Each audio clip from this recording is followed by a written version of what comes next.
What is up, everybody? My name is Dane Thompson, and welcome back to another episode of Burn Down. So on today's episode, we're going to screw around with the Twinnebago some more. We are working on the brakes. I want to share with you where I got already. If that's even a thing. I know, beating you up, more boring brakes, but it is what it is. It's a necessary evil. If you want to go fast, I guess you got to stop. So check this out. I was out here yesterday after hours in the evening, and we've got the Hydro Boost mounted. I just had to elongate the two top holes. The thing dropped in. This will mount in the hole actually, and the arm's pretty straight. I'm pretty excited about that portion. I'll have to bush this or figure the hardware portion out, but that's really not a big deal, even if I had to have something made. Now the next endeavor is to drill these two bottom holes on this, guys. I've already marked them out, so we'll take that out. We'll pop holes in this, then we can get 4 bolts down. And now the challenging part is the reservoir. I don't have a lot of room, so I don't know if I can get the cap on and off. So we may have to cut a hole in the floor, which I really don't want to do, but if we have to cut an access panel, hopefully it'll be somewhere around here if we got to get that crazy. And then this dude is going to be in our way, so I'll unbolt the shock, maybe try to mount this guy up and see how we go from there. And then last but not least, we'll have lines and soft lines and hydraulic lines and all kinds of lines of fun. But that's what we're going to kind of mess with today. We'll pop in and out. I'll just kind of bring you guys along and share with you how I ended up getting it done. For the most part, again, it's, you know, we're doing brakes and we're doing electrical. We're not doing the most exciting things over here, but we got to get through those things so we can hopefully do some smoky burnouts and have some fun. And unfortunately, that's what I'm working on, so I'm dragging you guys through the mud with me. So we pulled this dude out in factory, had 2 studs here. I hit him yesterday, tried to knock him out, it didn't happen, so we just cut him flush. And then you can see they're like an angle. They like come down kind of like a V. These ones did that too on the mount on the motorhome. So I had to open the bottoms up because I needed this to sit all the way in the bottom to get the push mechanism straight, the plunger, I guess, if you will. So these come down to V shape. It really doesn't matter. I just have to punch holes through it, and I'm gonna through bolt these. But that's it. So punch holes, find some hardware. I'd like to keep them all 15 mils if I can, so I gotta check my box of shame over there. And then we will get to rolling. Nothing like leaning into a dull 1/8" bit and having it not cut. Trick is to get it nice and hot before you take it out of the chuck so you burn your fingers.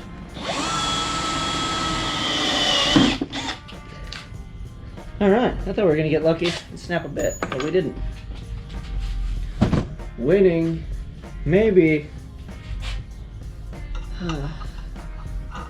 We step it up twice. I was just gonna go the gusto because I gotta do it by hand.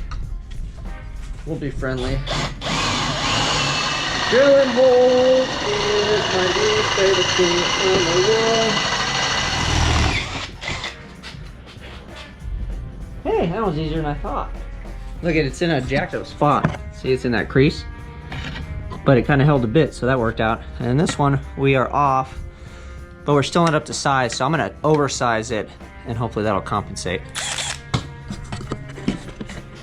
Okay, that's enough drilling video. Let me make some holes, bring you back when we slam that bad boy home. The flying master cylinder.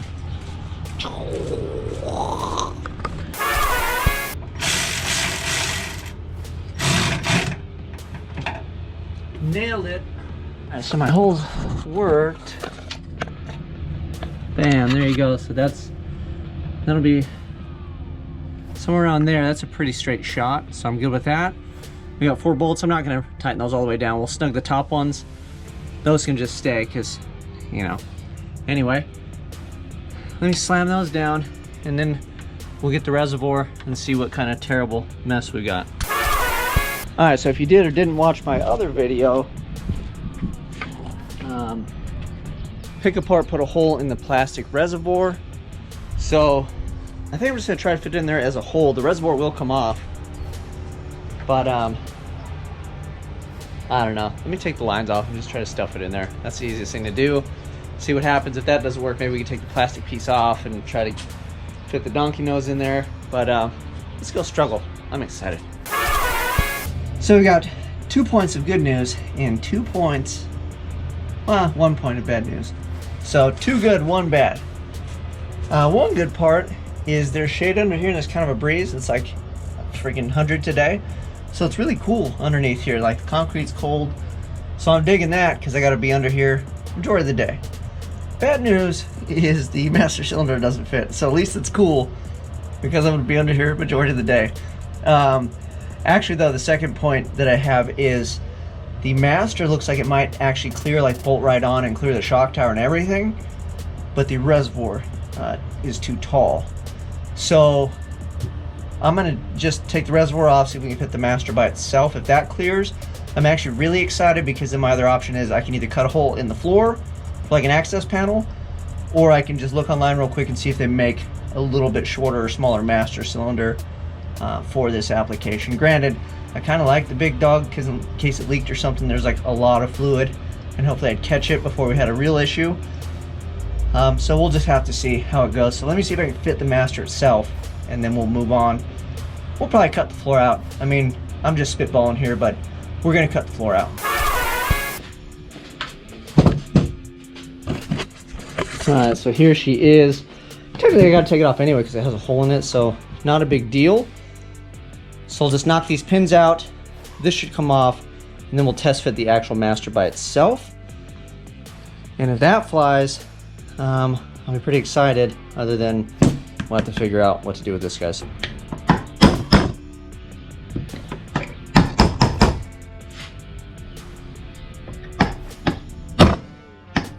Bada boom, bada bing. 2 roll pins and 1 big mess. Alright, this thing has some sweet sludge in it, so we'll clean that out. Hopefully that doesn't render it useless. I guess we'll find out. At least I have the opportunity to clean it out now. And then we'll just wipe this off because I'll have to use this for mock-up. But let's go see if she fits. So I didn't even have to crawl into my happy place underneath there. And yep, it's hitting. It won't seat all the way. So I'm going to remove the shock mounting bolt. And then that should give it enough room. And then we'll see what we have to do with the shock. And then hopefully I can just extend the shock, just lay it back a little further, and that'll do it. So let me take the shock off now, and then we'll put this boy on. Now that I've already dropped a nut trying to do it, I got reinforcements. So we'll put this on the end of the 1/2 inch, and then give it a whirl, and hopefully not donkey punch something. So this could get exciting, or it could be lackluster. It's probably one of the two. Probably the latter. Yes, and for anybody saying to spray it with some stuff, whatever, okay? Go gadget. Break a bar. It's like they don't want you to take the shocks off for some reason. Dude, give me a fit. I'm not your friend. I don't like you. I've got it bolted in, and then good news, looks like I should be able to plug a line in and then just jog it around this. If not, I could just clearance it, but I think I could just jog it. And then this is the standoff, and I took the shock and I moved the shock over, and it'll actually go through the same spot. It just can't be out that far. So if I actually ran a bolt instead of a standoff, where I could put the bolt through and then just slide it in this way and put it through the hole, I think we'd be in business. So I'm gonna see what I have for hardware. Alright, so I was digging through my bag of tricks. Oh, there's another one. And I ended up having shock standoffs. How cool is that? I got a bunch of them. But anyway, it looks to be like I'm in luck. Maybe. Because the standoff portion is shorter, so that would push it in like that. So it's still the same size to bolt through the bracket, but it shortens it up.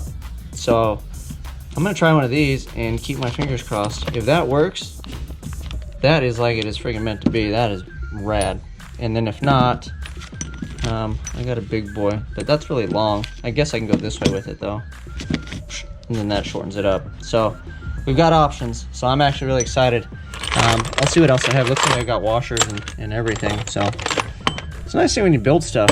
It's crap, and you can just go through it. Bam! How about that for a win, baby? Close quarter, but I'm rocking out. I needed that win. Thank you, Twinnebago. It's like it's meant to be, baby. Look at that. It'll tighten up. You gotta take the big bolt off though, which is kind of a pain because obviously it interferes, but if you take the bolt off, you can wiggle it in. So we've got that in there. It's not tight in case you need to come back out. Original mounting location fits with this. Now we just gotta deal with that. But you know what? I am happy I don't have to cut and drill. God, I hate drilling holes, especially in like thick steel. And then in a cramped spot, I guess I could take this whole thing out, but I don't have to. Let's not even think about that or talk about it. So we are moving. I feel a little more motivated right now. Not gonna lie about it. I feel pretty good. All right, so here is the plan. We are going to have to cut the floor. So it's gotta be to the right of that, in this area somewhere. So I'm gonna cut the carpet out. Let's cut a big square. We're gonna replace this, I think, at some point anyway. So we'll get a head start. And then I believe it's just a plywood floor, like 1 inch or 3/4, whatever it is. So I've got a long drill bit, and then we'll just kind of get the best measurement we can. I'll drill a pilot hole, see how close we are, because I'd like to get it centered, and then do my measurement and just cut like one big square. And then I don't know if I can use that as like a door, depending on height, or if I just have to make like a little sheet metal cover with a little door on it or whatever. So let's cut that out, see where we go. The big thing from doing all this though too that I kind of realize is I still have to be able to access it. Like once this thing's all together, if I have an issue. So what I want to do is I'll make it larger than it needs to be, because I think I'm going to need the room to move the master around. And then we'll take the shock off and try to pull the master out as one piece with the reservoir and everything on. And if I can do that, then I think we're good. Because I don't want to sit there and try to get those pins in and out underneath the freaking Winnebago.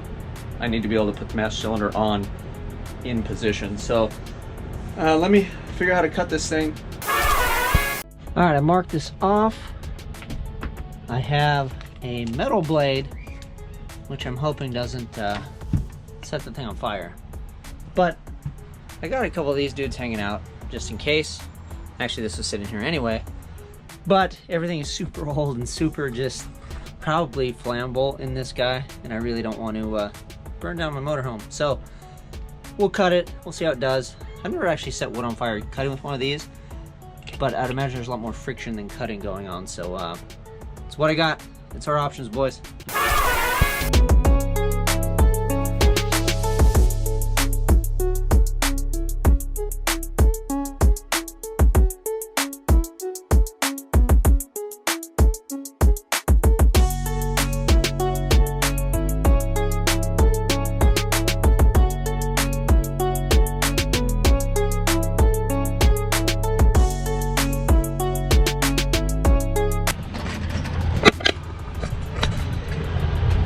All right, I'm gonna give that a break. I won't bother filming that anymore because I'm just wasting footage or film or whatever this is.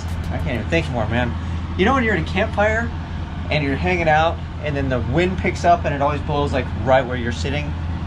It's like that, but like times 10, because I'm sitting right over it, and it's not ventilating very well in there right now. Let's see if I can get some of these other windows open and hopefully don't pass out and die of smoke inhalation before I get the Winnebago fired up.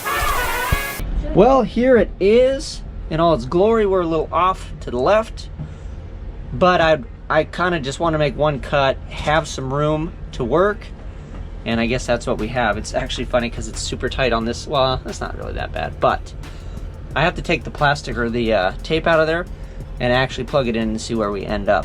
Anyway, I'm gonna vacuum all this crap up. I found my Milwaukee. It saved my ass. I forgot I had that thing. And we'll do a little vacuuming so this sawdust doesn't get everywhere. And then we'll actually put that in place and blow the rest of the stuff off. See how we go. All right, well, there you have it. It fits. Again, we're a little off to one side, but I'm not even sweating that. I'm okay with it. Especially considering how thick this is, man. I don't want to sit there and cut this all day, so I'm happy with the cut. It's fine. It's gonna be under the carpet anyway. And then, just to show you, so if we lay this guy sideways, I get it better. We'll do this one. So we are underneath the line. So I think even with the cap, we should clear.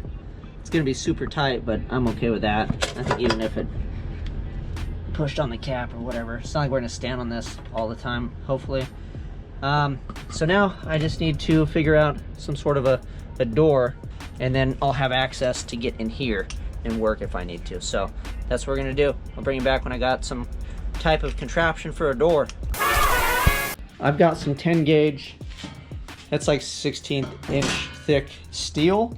And I think being that small, you could even put your weight on it and it's not gonna buckle or anything. It might flex, but it'll be okay. Cut it out, put 4 screws in it, nutsert it, call it a day, and we are winning. Ta-da! Well, there you go. We have a freaking Hydro Boost. We've got that big ass master cylinder under the floor. We've got our access panel. I decided against going with the hinge action because I figured, you know what, it's not really a quick access deal. I can look underneath, I mean, I guess, to look at the brake fluid to check it. And then if I have to fill it, we'll just do that. But brake fluid's one of those things, like you can check it and I can see through it, especially if I get a new reservoir. It should be nice and clean. And then if I have to fill it, we'll just do it, because making the hinge and all the extra stuff, nobody wants to do that. We just want to get rolling, right? So 10 gauge sheet steel, I can stand on it. It flexes like a little bit, but you're not gonna be standing there jumping on that. If you step on it or part of it, it's not gonna collapse. That's all I was looking for. Other than hooking up the pedal, we are in like Flynn. So we got the Hydro Boost mounted. It clears the shocks. We have the reservoir access now that we can fill that big giant reservoir. Don't have to screw with anything, any of that. So we are awesome. Now it is just making some brake lines, figuring out what soft line jumpers we need, hooking all those up, and then we can pile the rest of the things on this motor and move on from there. After that, pretty much I got to install the Terminator X, which isn't all that difficult. I'm just gonna say that and knock on wood, because it should be easy. Granted, you know, there's always gremlins. Then we're gonna start this baby live on YouTube, and hopefully the damn thing works and I don't look like a clown. But you know what? That is a risk I'm willing to take for you guys, because you know that's what it's all about. But it is in there. I'm excited. I'm gonna call it for today. Maybe tomorrow or the next day or whatever, we'll get on and start some lines. But I'll bring you guys back when we make some more progress on the Twinnebago. Till next time, you guys keep it locked. You know what to do. Like, subscribe, share. Let's tell the person at the drive-through window through your mask when you're out getting fast food. Yell at the guy that has to knock on the door and like leave the food there. Tell him to go watch BurnDown. Who else can we tell? I don't know, where else are we going these days? We're not really going anywhere. Put it on social media. Tell somebody through the internet. When you're in your Zoom conference for work, just tell all those a-holes on the screen, hey, by the way, you guys need to go watch BurnDown. I'm out.